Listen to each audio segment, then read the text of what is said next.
Hello, I'm so glad you're here.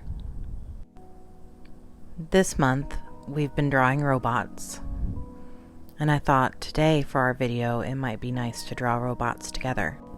I've been working in a 9x12 sketchbook, which I mark off to a safe area of 8x10 so that if I want to turn these pictures into an illustrated book at the end of the month, it will be really easy to do that. I mark off the area with pencil and ruler.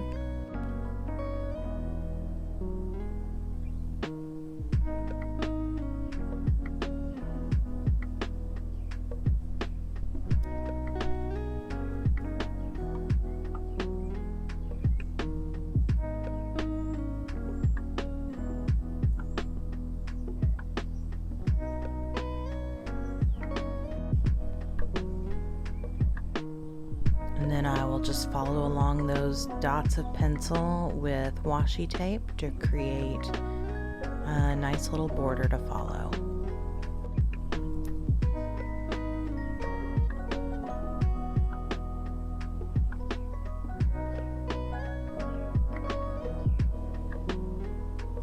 Creating a safe zone in your sketchbook does a couple things, actually.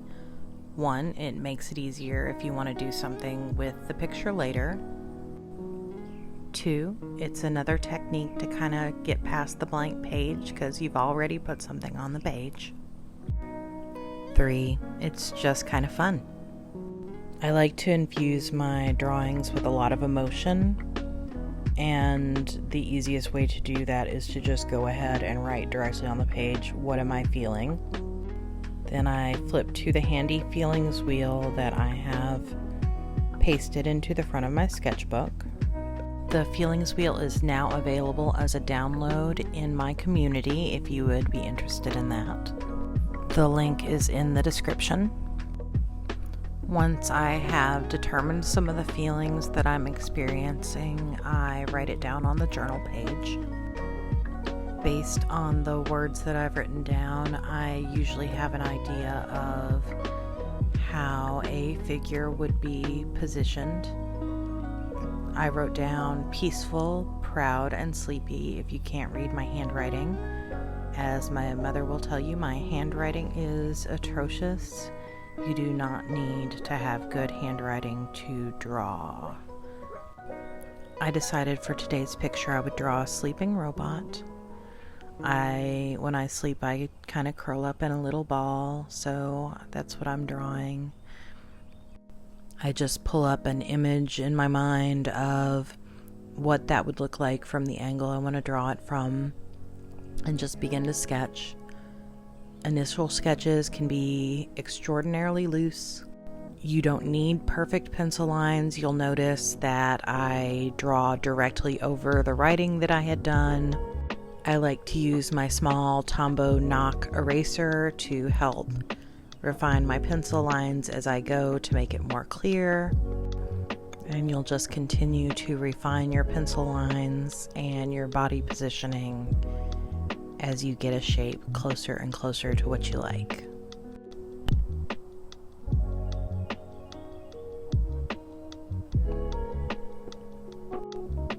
Now in the upper part of the picture, I'm drawing a series of circles. I find myself very moved by the ellipses. I love a good ... I find it a great invitation to pause and a great invitation to wonder and a great invitation to dream. So when I think about a sleeping figure, I almost always think about an ellipses. So I enjoyed adding that, and then the little ZZZ on the foot I just thought was a really cute idea.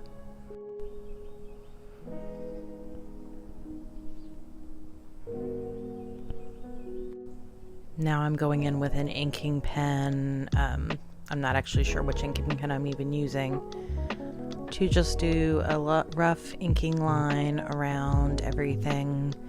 You'll notice as I draw that the inking pen is actually running out of ink, because for this stage, the way I do this, it doesn't really matter. It's just kind of to give myself good lines to work over while I'm using paint. Any inking pen that is waterproof will do. You're just giving yourself the indelible lines to work with. Anything works. Give yourself the freedom to work how you want to work. It's just art. You don't have to take it that seriously.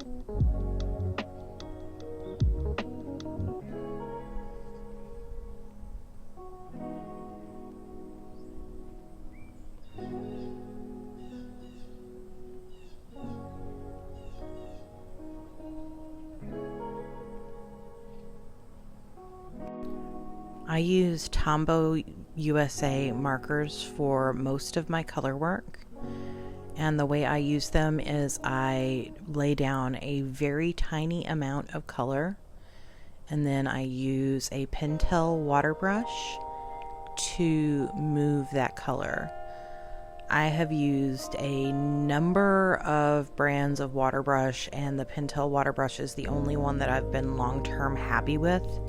They hold up really well, they don't end up leaking, and the combination of that and the Tombow Dual brush pens just ends up being a really, really happy, joyful experience to make art with.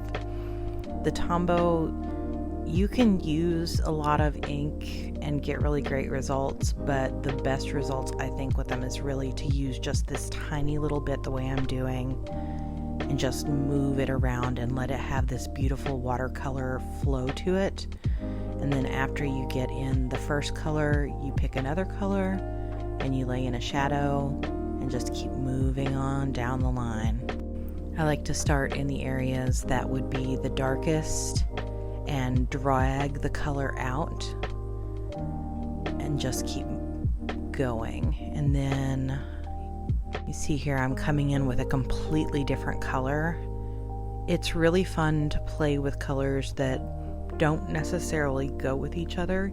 It actually increases the realism of what you're working with, and it gives you the opportunity to let color tell a lot of story for you. You can find all kinds of courses that will tell you what color is supposed to mean, and you can listen to that if you'd like.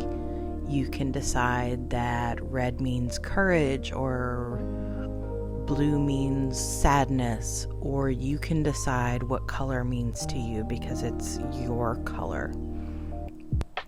For me, this blue and pink together meant a peaceful dreaminess. Tomorrow it might mean something else entirely. You get to decide. It's your picture.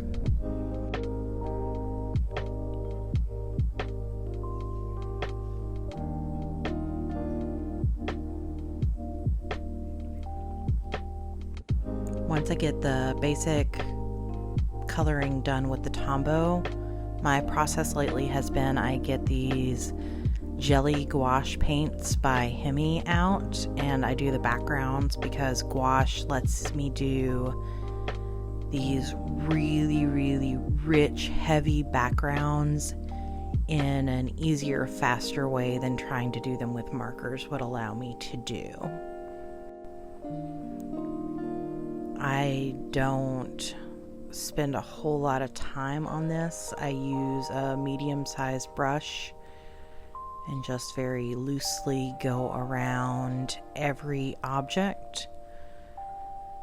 Just water down whatever paint color you want a little tiny bit on your palette and just go around it and enjoy the huge mood change that it gives your picture.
After I filled in the background, I went ahead and decided to use one of my fine liner brushes to go over the outline of my robot. I don't always do this, but this time I decided that it would really allow my robot to sink into the dreaming if its outlines were the same color as the night around it. Doing outline work with a brush is a little harder than with a pen, and it's not something I'm actually very good at. So it is something that's nice to practice. If you enjoy growing your skills, it's a lovely thing to spend some time doing.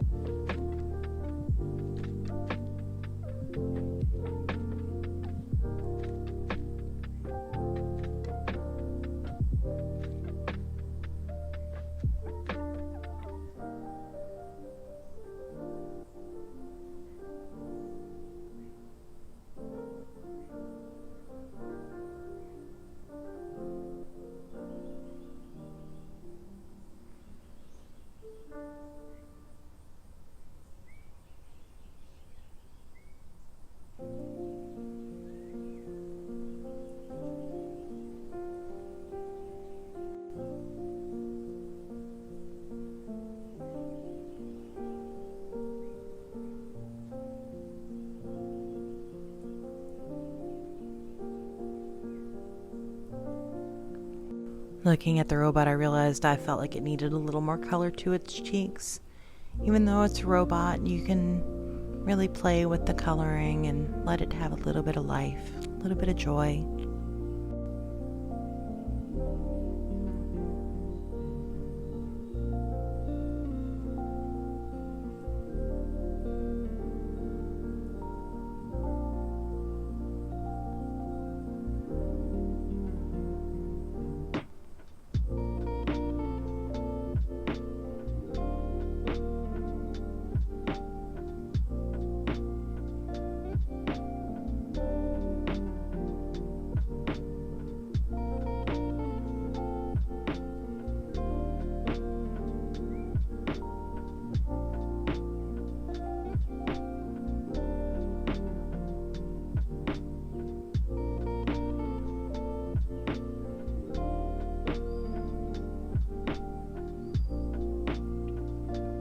I think one of the things that was hardest for me when I first started drawing was feeling like I had the right to use my supplies.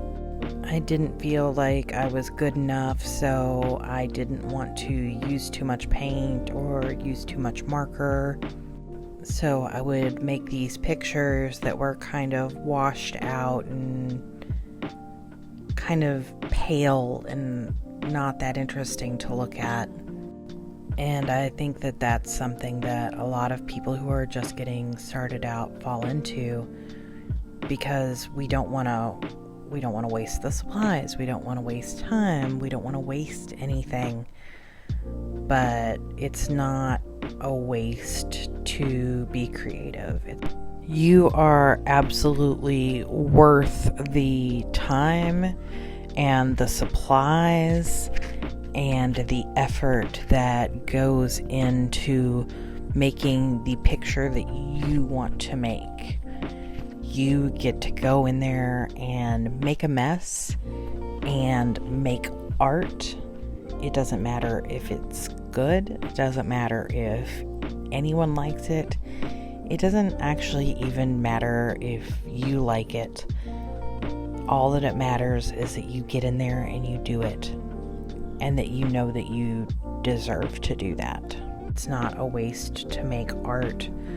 Use your supplies, use your paint, get in there, have fun, express your feelings. You deserve to do that. You deserve to survive, and being creative can help you do that. I hope that you have enjoyed your time here with me today. I've really enjoyed my time here with you today. I'll be back here again next week.